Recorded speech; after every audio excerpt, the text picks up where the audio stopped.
I'm Simon Fraser. I am one of the founders of Flint and have been a managing partner at Flint since we began it, now becoming a founding partner as we hand on the leadership to James. Before we set up Flint in 2015, I was the permanent undersecretary in the Foreign Office, and before that the permanent secretary in the British Business Department. So I have a career in international diplomacy and international economic work, including also in Brussels at the European Commission. I'm Ed Richards. I'm one of the co-founders of Flint and have been the joint managing partner of Flint up until now, where I'm becoming founding partner. I was previously chief executive of Ofcom, the communications regulator, for about 9 years, 8-9 years, and before that worked in the Downing Street policy unit, and before that I ran corporate strategy at UNICEF. My name is James Purnell. I am the chief executive of Flint. I also used to work in the policy unit, and after that I was a member of parliament. I was a cabinet minister, so in Gordon Brown's government, so both the culture and the work and pensions. And then I went to the BBC, where I was director of strategy, to director of radio, and before coming here I was running the University of the Arts of London.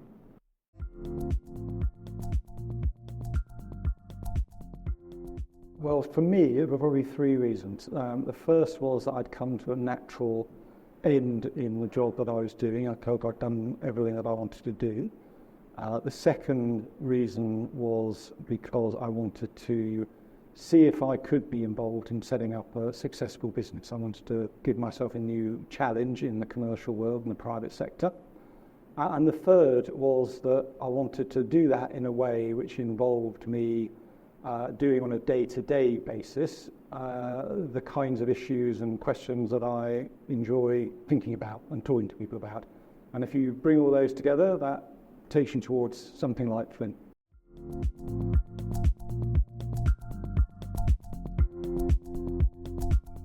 Well, my motives for doing it are very similar to Ed's, actually, plus a little bit of, let's take some risk and see if we can do something. And I think the challenges in setting it up, well, first of all, was to define what the offer was. We thought there was a gap in the market, which was about offering serious advice to our clients on policy, political and regulatory issues. But we had to prove that to ourselves and to others, and that was a big challenge. The second big challenge was then finding some clients. And I can tell you, Ed and I, we spent about 6 months tramping the streets of London, knocking on people's doors, explaining what we were doing, why it was different and why people should be interested in it. That was certainly a challenge, but fortunately we were successful in surmounting that challenge and getting some people on board. And then the third big challenge was finding some people to work for us, because we didn't have a proven product here, it was a risk for people to join us, and we were fortunate to find some people who were prepared to take that risk, and they were extremely good contributors to the company, and some of them are still with us. Broadly, it has gone as we expected, but slightly better than expected. I think we have to say that. It's gone better than we could have hoped in many ways. But a more sort of detailed answer is that I think it's gone in waves. I think we found the first part of establishing the business probably harder than we expected, because it's very hard to remember. We believed in what we were offering. We believed in our credibility and our expertise. But as Simon says, you suddenly have to go out and see people, and they say, "Well, what have you got? It's just the two of you. So why would we hire you?" So that phase is, I think, was probably harder than we expected. But then you hit a lovely phase when you've hired some really good people. You begin to get some proof of what you're doing. You begin to build relationships and things move, and that felt a bit easier. And really, the business, we've had those sort of gradual waves ever since, where some periods have been harder and some periods have been easier. But the overall trajectory and where we've ended up with the business so far, I think has been better than we could have hoped for, and it's gone very, very well. Yeah.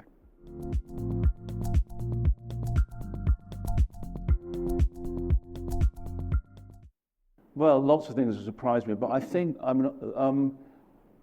a different way of thinking about it is what have I learned and what's the progress been. I mean, one thing that has surprised me is how fast things move in a business like this. I mean, it's been very fast paced, which is really exciting.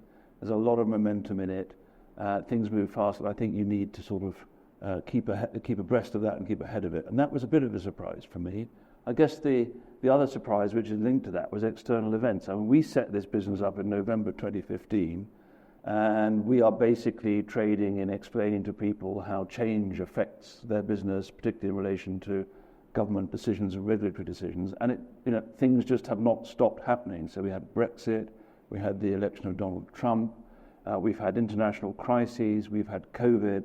It's been one thing after another. Huge change in the economic relationship with China, for example. That's been surprising. It's been very good for us. It's been challenging, but it's been surprising. So that's kept us lively and alert, and that's a good thing.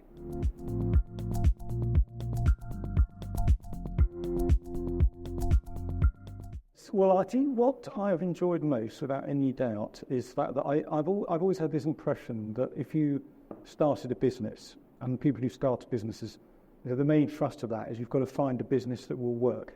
But it could be in anything, and quite often could be in something you're not remotely interested in.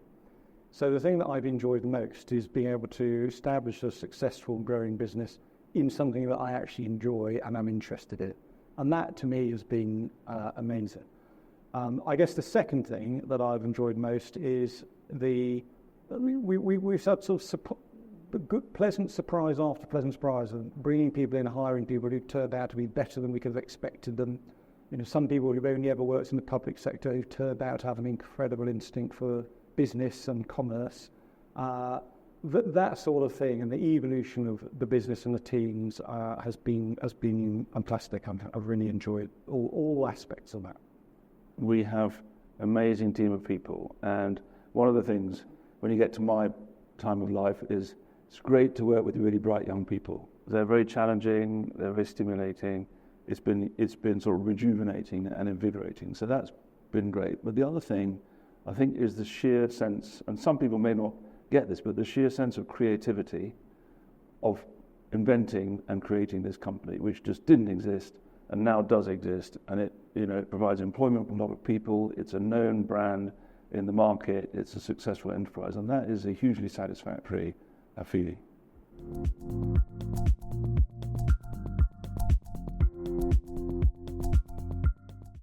Well, a number of things really. I mean, mainly because we've done it for 9 years, and there's a point at which you say, well, we're really enjoying it still, and we could carry on. But it's good for organisations to have fresh blood and fresh leadership and fresh perspectives.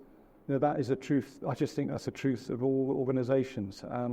So that was the starting point, and I think when both Simon and I agreed that was the right thing to do, then the question was finding the right person, and we absolutely feel we've found the right person. But that was the root of it. We've worked very hard at this over many years, and there's just always a point at which you need to move things on, and the organisation needs some fresh injection of fresh perspective, different view on certain things. Yeah, I completely agree. I mean, the company is more than its founders. We always wanted that to be the case. We want the brand to live, and therefore it's completely right that we need to pass the baton on. And also, I really believe that companies like this thrive on momentum, and you need to keep moving, and you need to keep looking forward, and that's what we want to do. And I absolutely agree. I think James, we were really lucky to find James, because I think we needed somebody who could carry the brand of Flint, and I absolutely think he can. And there weren't an awful lot of people out there who could, because of the nature of the company. So that is great. We intend to keep working with James in the future, not getting in his way when he runs the company, but supporting and adding our experience and weight to the operation in the months and years ahead.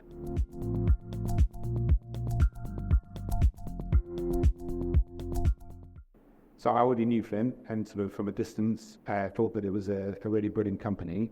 I mean, it's easy with hindsight now to think that it was always going to work, or that this idea of doing kind of policy advice to companies was going to find its niche.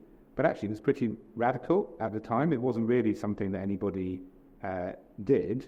And so, I knew from the outside that Flint had really found a bit of the market that no one was serving and doing it brilliantly. It's actually a rather heartwarming thing about the system in the UK and in Europe, that actually a company has succeeded by going to the really high-end policy making and sort of tackling the most complicated, cutting-edge problems, but that has also been a really commercially successful enterprise. And so, I love Flint from a distance, and it's been great to be part of it for the last few weeks.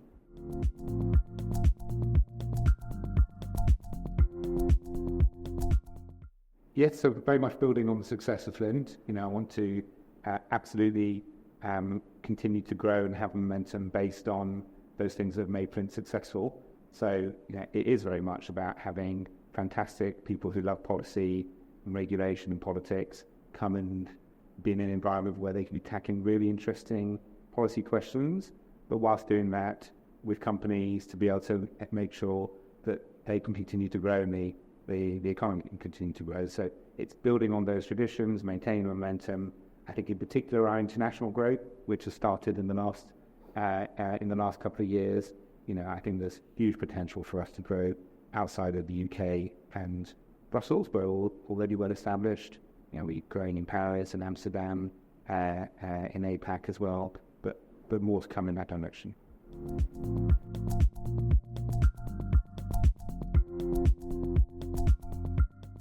All around the world, governments are looking for answers, whether it's on growth or whether it's on geopolitics, security.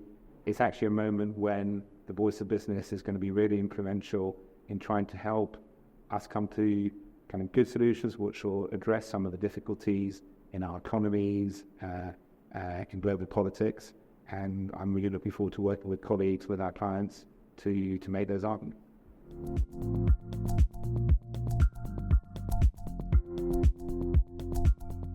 Mine is a successful handover to James, so no doubt about that. We're almost there. I think beyond that, I think we've got a niche in the market which works really well. I think it's a great team, and I think, as James said, we want to push that forward. I think a significant element of that will be international, so that will create new opportunities and challenges for people, but that's definitely part of the agenda. And then keep growing our reputation and our visibility and our impact in the markets that we already serve. Yeah, I agree with that. I mean, keep growing. I think the international expansion is really exciting, and that's a big challenge. And we've got good initial results, but there's plenty of potential there. So that's definitely. I think the other thing would be when we've done the transition and it's bedded in, that people working in Flint really think this is a great place to work. That there's a fabulous work environment for them that offers opportunity and development. Because in the end, that's what we need for the success of the company. So we will prioritise that.